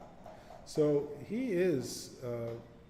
This is a close race. I don't think he's got enough to cube, and the score doesn't really matter because it's just a pure race. So this is just as if this is like a money decision in these types of situations. And he rolls double 1s. That's nice. Gets the checkers in. Nice even distribution. No argument there. And now Michael wants to roll big numbers, and he does. Look at that, double 5s. Bring them all down, folks. All right. Michael may be the one cubing pretty soon. Yeah, nope, not now, not yet. No, Michael's, like to Ian's point, at this score, when Michael's 3 away, he doesn't want to cube, doesn't want to give the chance to get the cube back in his face at 4 and be 10-10, especially if he's going to roll 2-1. So it's a very, very close match here, 5-1. Did not count, the die was cocked. All right, 6-2. So bring 2 checkers in, let's go. And it's gonna give red, probably first checker off advantage unless Michael rolls a big set here, which he does not. Well, that's interesting. I would have thought he would have covered the 2 point. He played that very quickly, but I guess he wanted even on top. 6-4. Take him off. Yeah, still, this is very close. The race is even. Oh, it's resetting the clock. All right. So Michael, looking for some big numbers here. That is not one of them. But he, I think, does have a race advantage. 6-2. Yeah, see, they're keeping everything nice and even on top, which is smart, and low wastage. So that you get the full value of your roll. Michael rolls a nice number. This is just down to the wire. It's like who's ever got the better dice, and they're both rolling very well. We'll see what the end result is. Well, they were rolling very well. I think 5-3 is probably right. Yeah. Again, minimizing wastage. Generally, if you can take a checker off, take them off. So, and again, 5-3 is probably right. I don't think that's, it's dangerous to do that for Alfredo. It might be right. But, if you roll a couple of 4s, you're going to have wastage. And again, it's all about the wastage.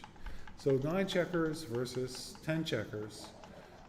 He's probably going to take 2 off unless he rolls a 1. He did roll a 1. Peel. Well, Michael's in much better shape. They both have 9, but Michael's got a better distribution. And 3-2 does not help him much. And again, 5-3 is probably right here. So we'll see what Alfredo can come back with. Both very strong players here. 5-2 gets 2 off. He's not rolling a 4, so that's not hurting him. Michael is 6-4, great roll. So Michael's down to 6 checkers. He's got 7. Alfredo's got 7. 6-1. Oh, he plays that very fast. I think 3-2 is right because your 3s you can play 6-3. So anyway, just saying, and then your 2s come off.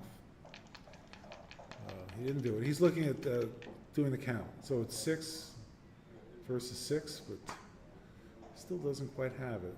5-3 is probably right. Yeah, Michael and I are making the same plays. I don't know if that's a good thing for Michael. 3-1. 3 comes off, and there's a 1. 5 checkers for each. You just can't get closer than this. I mean, look at this. Michael's 3 pips ahead, which often is enough for a cube, but not at this score. Is it? Maybe. Because there isn't a recube. I don't know if Michael's thinking about it. It looks, no, he is thinking about it. So here's what you want to look at. Michael's off in 3 or 4, but if it's 4 against 4, it's a double and a take. 3 against 3 is a double and a drop. So this could very well be a double take. Certainly a take. I say certainly. I would take this down 10-6 or 1 away, 7 away, as Michi would say. And I think that's the consideration. It could easily turn around. If Michael doesn't double, he could wait a roll, double, and just lock it up. So I think that's his consideration. And he is going for the cube. He's going, and oh my gosh, he dropped it so fast. Well, Alfredo had time to think while Michael was perusing that, and I'm actually kind of shocked that he dropped it. Because his take point is I don't think it's 25%. It's less. And I don't know exactly what it is, but it's risk versus reward. So, if he, anyway, they've adjusted the score. It's now 2 away, 7 away. And risk versus reward, for those of you who are not familiar with the concept, here's the standard 6-5. And Michael's thinking about it, like, do I want to do this? But, that is the normal play, even if you're way ahead. And he can win a gammon, potentially. Double 5s, what a great comeback. Yeah, you probably want to make the 3-point. I like it. Yeah, it's great. It's got blots. And he's thinking about running all the way. That's also pretty powerful. I don't know it was right, but if he was my doubles partner, I would accept either play. Now we can make a 4-point or cover the block. The one point. Making the 4 makes a lot of sense. If it's a 4-3, yeah. Yeah, interesting stuff. So the risk versus reward concept. You know, mathematicians, my major was actually in probability of statistics. You'd never know it from listening to my commentary. But the risk versus reward concept is, there's a formula. And the risk is, okay, if I do this and I lose versus I don't do this and I lose, and what's the difference? And that's how much I'm risking. And the gain is, if I do this, how much do I gain versus if I don't do this, how much do I gain? And that's your reward. And the formula that you use to determine the take point is risk divided by risk plus reward. Now, that wasn't obvious to me, that is a thing. Like, why is that true? And then I saw an analysis, I think it was Art Benjamin. It may not have been him, but he certainly is capable of doing it, and I'm sure has done it, where you actually work out all the probabilities, and it works out to that formula, risk over risk plus reward. And so a lot of players use it. I find it actually fairly difficult to do over the board because you have to evaluate your match equity at different scores, and it gets complicated, and there's a bunch of arithmetic, and I'm good at arithmetic, and it's hard for me. So I really hats off to the players who are able to do that over the board and do it accurately. So it's a useful concept. Well, it's a great concept and an accurate concept. I don't know how useful it is for a lot of players. So don't feel bad if you don't either know the formula or you know it and don't use it. But it's cool to work out the probabilities. Here, for example, you have to know the match equity tables. So what is, if 7 away, 2 away, you would need to know what's your probability of winning the match if you're 7 away. What is that actual percentage? And Neal's numbers is a way to calculate that without having to memorize the entire table. You could just, if you know Neal's numbers table, you can figure out virtually any possibility. Anyway, we'll leave it at that, but it's, I think 3, 4, 5, 6, and then 7.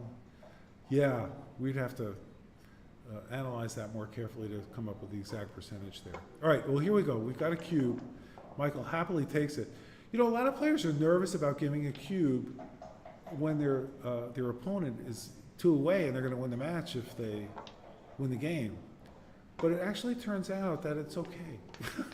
Because if you think about it, if they just win the game without a cube, they're at Crawford. And if it's 1 away at Crawford, 7 away, you have to win 1, 2, 3, 4 games in a row, right? So that's like, you know, without gammons, it's like 6 and a fraction percent. So I think that the actual percentage is closer to 8 or 9. But you know, it's a very low probability, so you're not risking a lot, right? That's the key. So you can think, how much am I actually risking without even looking at reward? Of course, the reward is huge because if you win 2 points and now you're 11-8, you know you're much better shape than 11-6. All right. At any rate, that's where risk and reward, I think, can come in handy for players like me who are too lazy or not competent enough to do it over the board. If you can at least look at the risk. And what's the difference? What have you got to lose if you do or don't? And it's not much different, then the risk isn't much. So you can go ahead and do it. And that's why doubling seems odd. You'd really be more careful at 2 away when your opponent's 2 away. It's not true. One of the additional fun things about backgammon. All right, now we're getting a little stripped here. For Alfredo, 6-3, 6-1, 5-1, all leave shots. So there are 6 numbers that leave a shot. So we'll see if he can roll one of those and if Michael can hit it. Because if Michael can, he's going to win the match. Otherwise, Alfredo's in it. 6-2 clears, very nice for him. 6-5 is the only thing that leaves a shot next time. See if you can roll it. Double twos. No, Michael has an average roll. 8 and a 6th is the average roll in backgammon. There's a 6-4. You can clear that. Now he's got 4 numbers next time. See, each time Alfredo rolls, he's got about, an 11% chance to leave a shot. And you think that's not much. But, and then you add to that is, the 30% chance to hit it if he leaves it. But 11% here, 11% there, it adds up. So if you look at 11% as 1/9, so it's 8/9. Then twice in a row is 64 over 81. And that is all of a sudden turns into 20%, so or more. 64 and 1 minus that. So it's a third. Is that right? Yeah. No, it's not a third. It's not that much. I added an extra 10 over there. Okay. We've gotten clear. So Alfredo's going to win this game. There's this, like Ian was saying, there's a running gammon chance. And there is a running gammon chance because you can peel off. But then, as in the last game, some doubles came along and negated that. And it's almost impossible to do this. But he's giving it his best shot. It is possible. 2-2-1s, and he's got it. 3-2, it's not there. All right. They give up. Alfredo pulled that out. No gammon. Has the cube. 11-8. So now we're 2 away, 5 away. There are some sensitive scores in backgammon due to the doubling cube and match score. And they're called, those sensitive scores are basically almost all the scores where both players are 4 away or less. 4 away, 4 away, 4 away, 3 away, 4 away, 2 away, 3 away, 2, 3 away, 3 away, 3 away, 2 away. These are all sensitive scores. And boy, the probabilities change a lot. Decision making changes a lot. It's what makes backgammon so much fun and so hard. And it's very difficult to master those sensitive scores. People have been writing books about it. All right, double twos. Clearly 6-4 for Michael. And then he's really going in to make that 5-point. Love his play and Alfredo's going to try to do the same thing, prime him. They're both going for priming games. Michael's way ahead in the race to make a prime. Let's see, what did he roll? He rolled a 4-2.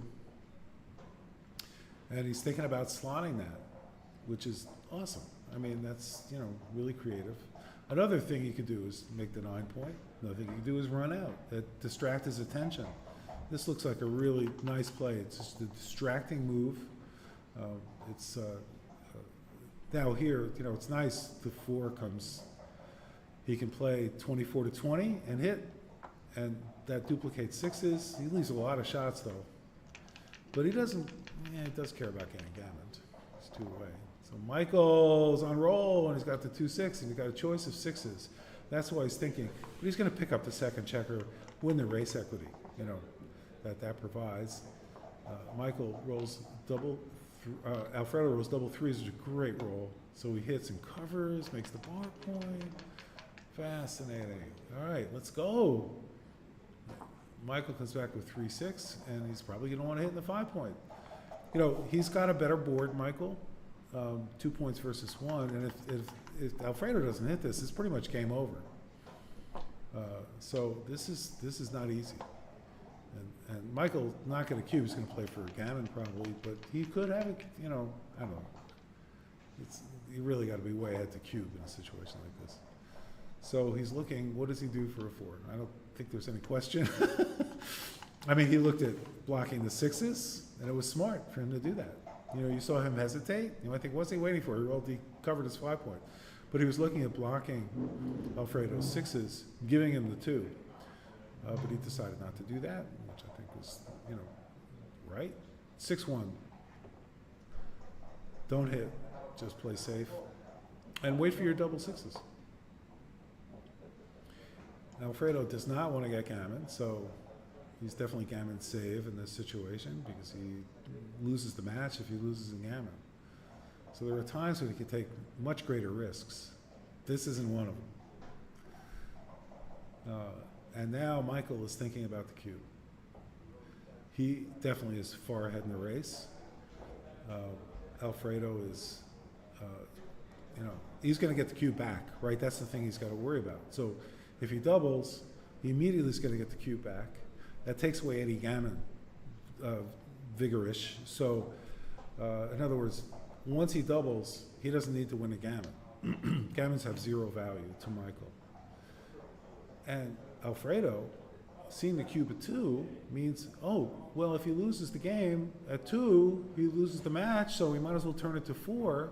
And then if he wins, he's ahead 12-11 at Crawford, which gives him much, a winning probability of winning the match. So Michael's considering all this, and there are some bad rolls for Michael. Double 5s is not great. Double 4s is not great either. He wants to get those checkers out of there. So he needs a 6 or, 3-4. Wants to get himself out. So Michael's smart to take the time, but I think at the end of the day, I don't think he's going to double. Because being 5 away, oh, boy, it's tough. Yeah, it's a really tough decision. Michael's really smart to take this time. Good players know, one of the hallmarks of great players, they know when to take their time. So they play fast, woo! And all of a sudden, everything grinds to a halt. And because they played fast all these other times, they have the time and the luxury. And I think he was right not to do that. Now he could safety one checker on the 3-point, but then the other checker can't escape. So he's saying, yeah, let me leave myself 6s to get out if he misses with the 2. The other thing is, if Alfredo hits with a 2, he's going to break the midpoint. But he's probably going to break the midpoint anyway, pretty soon. He's going to have to break it. And Michael just opts for the safer play. I actually like the other play, but now he's going to break the midpoint anyway, and he would have gotten hit. Of course, if Michael then rolled a 1, he'd be hitting that blot on the 1 point. So I can't argue with this play. And if he rolls 3-4, 3-5, 2-5, 2-6, 3-6, he's escaped. There's a lot of rolls where Michael can still escape. Now he's thinking about the double again. If the other one, so Michael's in a better position now because he only has 1 checker back. So, and Michael really, seriously think, look at this, 6-3. You can't argue with that. That's called losing your market. We talked earlier about that. He just lost his market. Michael doesn't want to double anymore because now he's got some gammon chances. So he's continuing to roll the dice. I mean, he knows that Alfredo's going to drop this double. And now, yeah, he's still got no double. He's still too good, right, at this score. But he's not. He says, let me take my point and not take any more risk. I think he could have waited, but he didn't want to. He had 4 blots. He knew he was going to leave a shot. Didn't want to take the chance. Can't argue with that. Winning 12-8, 5 away, 1 away at Crawford is very powerful. It's 18%. I'm not sure of the percentage, something like that, for Alfredo to win the match. Again, risk reward. So Michael would be risking a lot for at most 18% gain, right? 6-1. So Alfredo's in an attacking position, not a priming.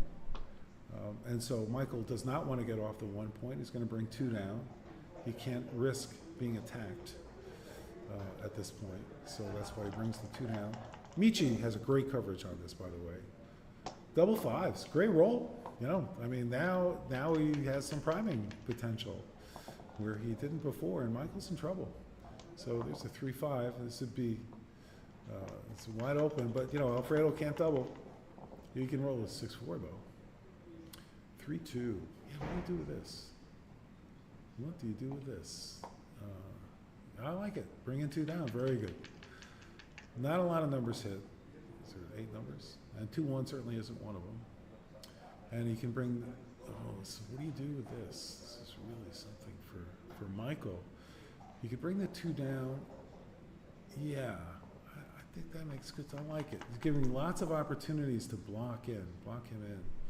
And the 4-1, that's a terrible roll.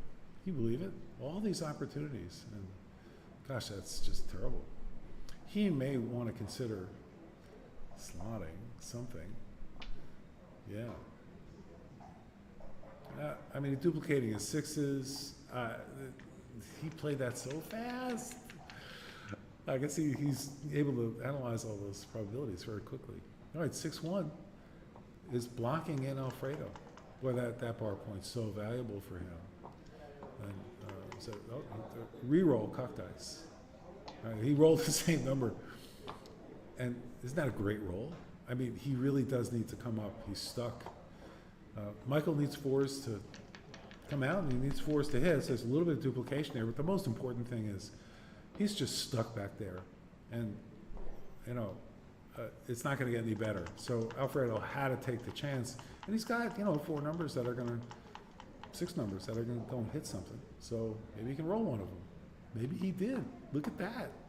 Back in the game. It's amazing. All right. Michael has a lot of return shots, but he's got to come in, but there's one of them. So, but Michael's stuck back there. The danger here, Michael's just going to crash his home board. And, ironically, I don't think Alfredo would have been upset not coming in. Oh, great. He covered up the bar again. The question is for the 5, what do you do? It's hard to know. But I think that's got to be right because you want the 4s to play out, and so you want the 3s to be able to slot if necessary. 3-6, 6-2. All right, and probably 4-2. Just so you have that extra little guy there. There's nothing you can do about your 5s if you're Alfredo. All right, boy, this is just such a classic kind of priming game. It's not even in terms of, because Alfredo doesn't have as good a board. But if Michael doesn't roll a 4, he's going to crash. Now the question is, what do you do with the, what do you do with the 1? But I think it's, because there's no 6. Yeah, this is really hard. If you play the 1, and if Alfredo plays the 1 from 24 to 23, then Michael has to play the 6 to hit on the 1 point unless he rolls a 4-6. So, and he gives himself an out. I think it's the right play. Really tough play, Alfredo. He made it. Double 5s hits 2. And it's looking good, but, and he comes in with a 6. Alfredo's a huge favorite in this game. If Michael doesn't roll a 4, it's over. I mean, it's just, he rolled a 4, he got a 4-3, and he's able to come out. Nice going. Michael really needed that. But look at this, 6-3. Fantastic. So, double 4s is like a game winner for Michael. Can he roll it? 3-1, not quite. And the 1 probably is, well, he doesn't need to do that. I think he ought to move the other checker up, because then he's only 7 away and 10 away. He's only giving up 1 extra number. And here, I don't know. He's got good 4s, so I can't argue with that. And he hits him. Look at that with the 6-2. Oh, that's painful. It's so painful. And now he rolls a 4. He can't come in. Wow. Really interesting. And, is there a reason to leave the 5-3? But if he doesn't, he's going to leave double 5s. So that's his choice. But, give him double 5s. Michael's still got to roll the 4s to come in. So let's see what happens. 6-2. Boy, Alfredo's looking good. And Alfredo has some gammon opportunity here. There's been no cue because we're at Crawford. But, the gammon is worth a lot. Gammon's, it's not that much actually. 3-way, 4-way, not that huge a difference. All right, 4-2. No, it's not hard to figure out. Yeah, yep. No, I don't think anything leaves a shot except for 6-5. He finally comes out 5-4. He doesn't make the 5-point because he wants to avoid. Oh, look at that roll, double twos, beautiful. And take one off. Oh, did I get? Oh yeah, take one off. He did that. Great. It's good distribution. You know, a lot of people say don't leave 3 men on the 6 and 2 men on the 5, but it's actually not that dangerous a play. And he would have left the shot anyway with 2 men on the 6 points, so wouldn't have saved him anything to come off. He couldn't roll the 4. He got the 6 and the 3, but it's not over yet. There's a lot of numbers. That ain't one of them. That yeah, just play safe. And a couple ways to play that, but that's got to be the best way. All right, Michael, trying to come back here. 6-5, he's able to take 2 off. Usually roll that. It's not good when you're bearing off. Okay, 3-1. Just bringing him in. So there's very little gammon chance here unless there's a tiny roll like 2-1. Now there's more of a gammon chance. Michael stays out a couple of times. How many times have you fanned a 4-point board? There's one. We'll count them. Let's see if he's got any more. Gammon's getting up. That's it, just one. So Michael came in. Odds-on favorite to come in. Cocked eye. 2-1. Yeah, so he's going to be off the gammon here unless Alfredo gets really lucky. 5-3. 4-3. And that's gonna do it. I mean, it doesn't roll a 2-1, it's over. Okay. Whew. This is a comeback for Alfredo. Big time. I mean, here we are, post Crawford, and he's 4 away. So if Michael definitely does not want to take a cube and get gammoned. So the rule of thumb here is. Michael has, what are called free drops. And when the opponent is odd, you have a free drop. Now, when do you use that free drop? So if it's it depends on the opening roll. So because Alfredo is going first, after Michael rolls, unless he rolls a nice doubles, Alfredo's going to double and Michael's going to drop. Because 3 away, 4 away, it doesn't matter. So everybody knows the rule, and they just, he barely has to reach for the cube, and Michael's going to drop it. Now, if Alfredo doubles, it's a different story, right? And the gammon values, obviously you're going to win the match for Alfredo if he gammons him. All right, so let's take a look here and see. And now he's going to give him the cube, and now he's going to take it because he's even. And he won the opening roll. All right. Actually, he didn't win the opening roll. It's a take. It doesn't matter. So here we go. Michael's going to hit with the 6. He wants to be very careful not to get gammoned here, obviously. Question is, do you come up with a 3 or come down with a 3? I think coming down with a 3 is a little safer. Coming up with a 3 is, fine, but it's leaving a lot more ways for him to get hit, which is dangerous. Might have been better to bring the 3 down from the gammon standpoint, but we'll see what XG says about that. Michael's a very strong player. I trust his decision making, and because he came up, he's now able to hit that 5. So kudos to Michael for that aforethought. 6-3, and sleight of hand by Alfredo puts the checkers in the right place. 3-2. Well, he can safety up and just leave the blot on the opponent's midpoint, or he could do that. Both very solid play. A lot of players don't like to do that. Whew, they just don't like stacking their 6-point like that. But Michael's in a race, and he's going to want to race. Oh, that's interesting. Now he's leaving the shot because he can duplicate 4. So Michael's looking at the duplication of leaving an extra shot.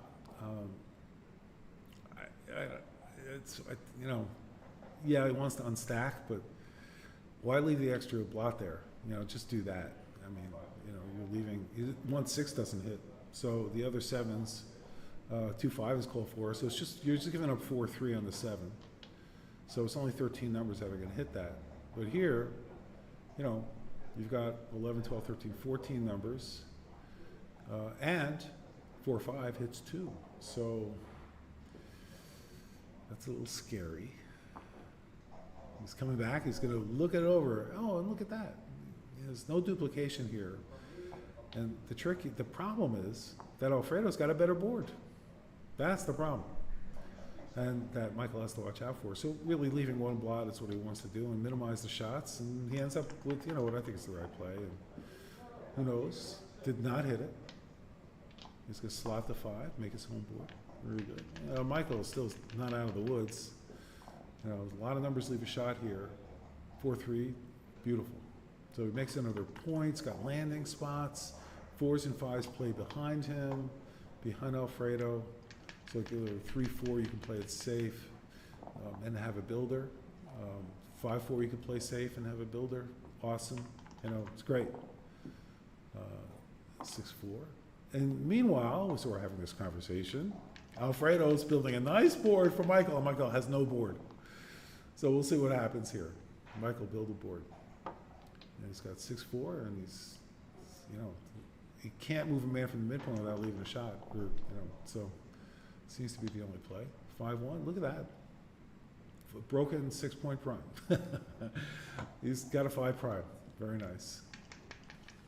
So Michael needs one of these miracle rolls to get him off balance, and 6-2 is not it, right? 6-2 is tough.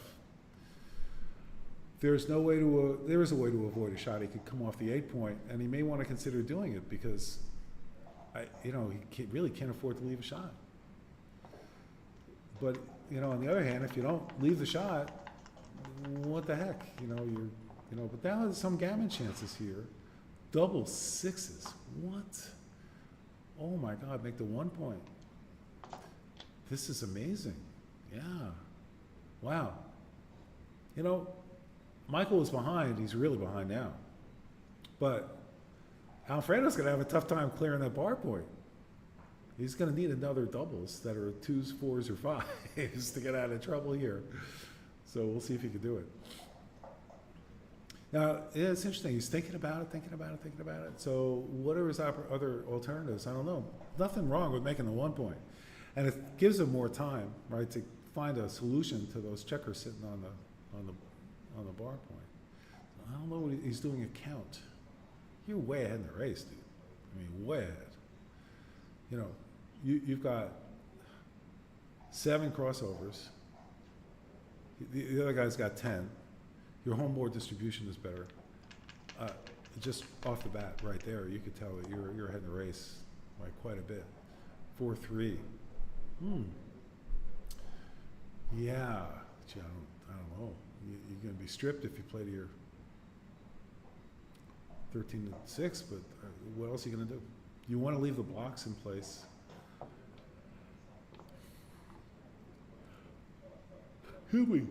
That's another, that's creative, Michael. I mean, you're setting up your home board, your places for your 6s, gives you more time. So, and the blocking is great. 5-2, slot to 3. I mean, I think you want to play 10-8. Oh, I like that. Good for you. Much better play. Excellent, Alfredo. I like the way Alfredo plays. It's terrific. So what does he have here? 6-2? Excellent. Yeah, well, this game's really coming down to it, to the wire here. 5-4. Is ever going to roll those big doubles? Woo! This is tough. Now, what he ought to look at is moving both men off. In other words, give him 2-1. He didn't even look at it. So I think the right play here may have been to just bring both checkers off that midpoint. Now, he would have hit one of them, but,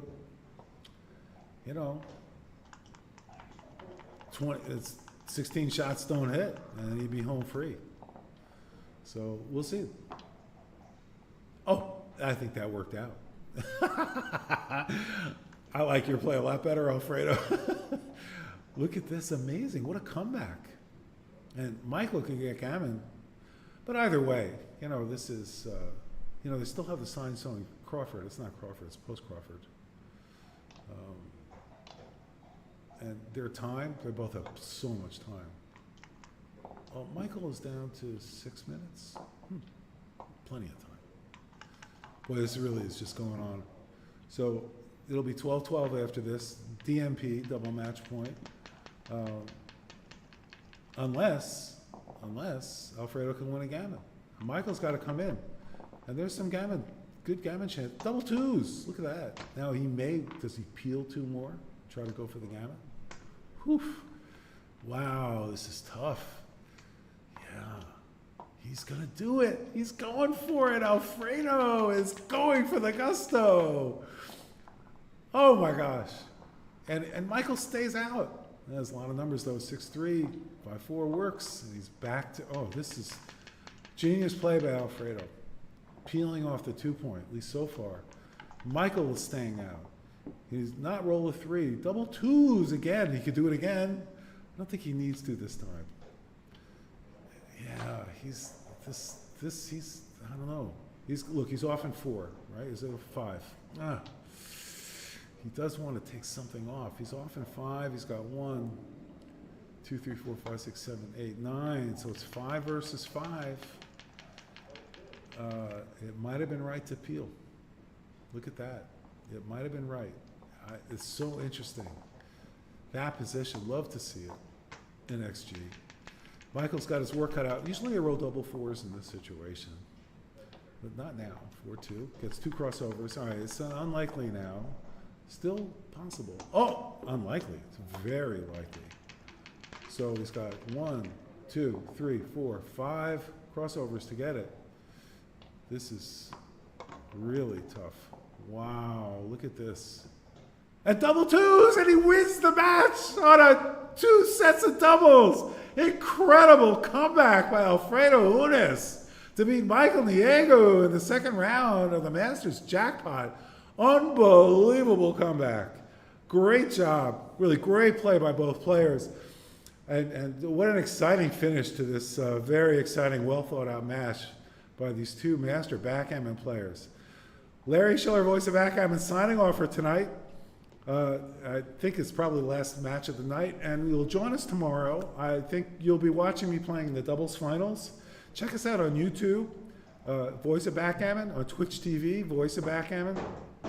And thank you for joining us here from the 2024 Jamaican International Backgammon Championship. Thanks to Jeb and Robin, Paul and Andy for their hard work as tournament staff, and to the wonderful people that Joe Issa has employed over here at Bamboo Blue. Just a wonderful facility. Thank you again for joining us, and we'll see you tomorrow.